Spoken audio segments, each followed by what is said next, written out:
I'm Camille from Camille's Farm Ideas, and today I have a 2024 sing-along videos singing time activity. Now, this activity I love to do in the beginning of the year when you don't have any program songs to review because you haven't learned anything yet for the program. But I love to do a preview of all the songs that you are going to be learning for the program.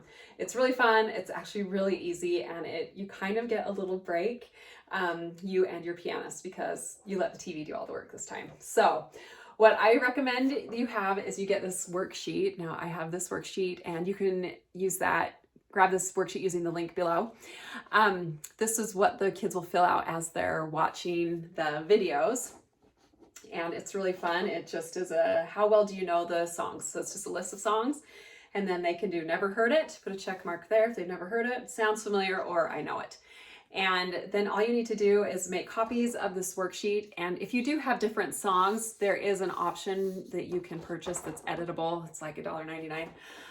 So you can change any of the songs that you want. So you just need a little worksheet. And then I just love to pass out like either crayons or just some markers to the kids, and then they turn around on their chairs, and when they listen, then they can just quickly mark it.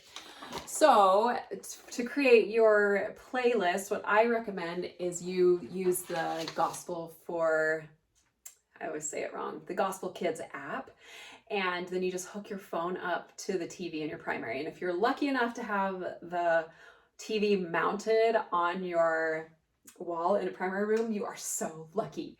Otherwise, go fight for a TV from the library and pull it in. That's what I have to do.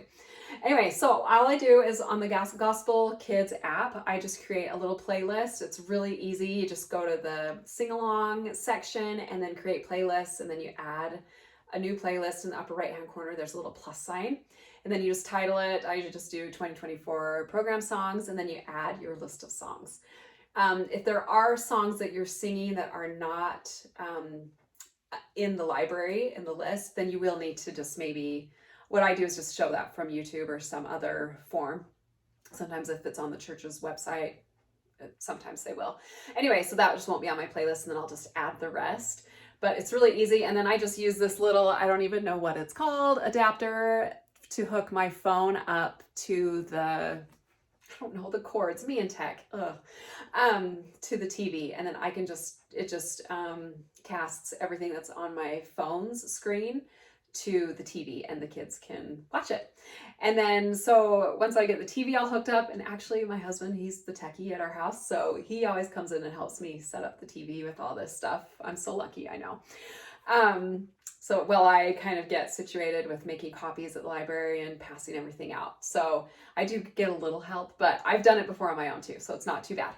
Anyway, but if you don't want to do the tech stuff, if that just isn't your style, what I recommend you do is you just print off different flip charts for each song with pictures, and then you can just flip through each of the songs, and then the kids and the primary teachers can just sing along with the piano as you flip through. And then in between the songs, then kids just fill out their worksheet. So no matter the format. And then I've also seen a different format is you can have performances by different members of the board if they want to come in and maybe sing each of the songs. That's also a fun way just to get people into singing time that normally don't come. So anyway, there's tons of options for doing this activity, but just make sure that you do it, because the kids it's just kind of a fun preview to just, this is what's coming up this year.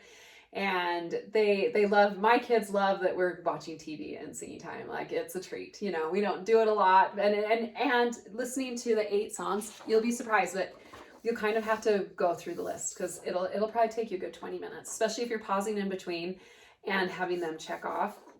And then what I love is they can take this home when they're finished, and any song that they said never heard it or sounds familiar, they can go home and listen to those songs. And what our ward passes out for Christmas, if you've seen on my website, it's the digital playlist, and most of these songs are on that list. So then they can go home, and then I challenge them to, if you don't know them, then you can go home and listen to those songs that you don't know, and you can prepare for the program that's coming up the end of this year. So anyway, it's just a great little activity. It really doesn't take a lot of work, especially when the tech does it for you. I mean, this used to be a job before the Gospel Kids app was around. I mean, I'd have to make flip charts, and then I would upload them, digitize them, set them to music. I mean, this was hours of work, and now it's all done for me. So I love it. And I love that I'm able to use church material and bring it into Singing Time all on the app. It's just tech for the win. Anyway, I don't do it a ton, like I said, but every once in a while, it's a real treat. So anyway, I hope that helps you with Singing Time, and let me know how it goes in the comments.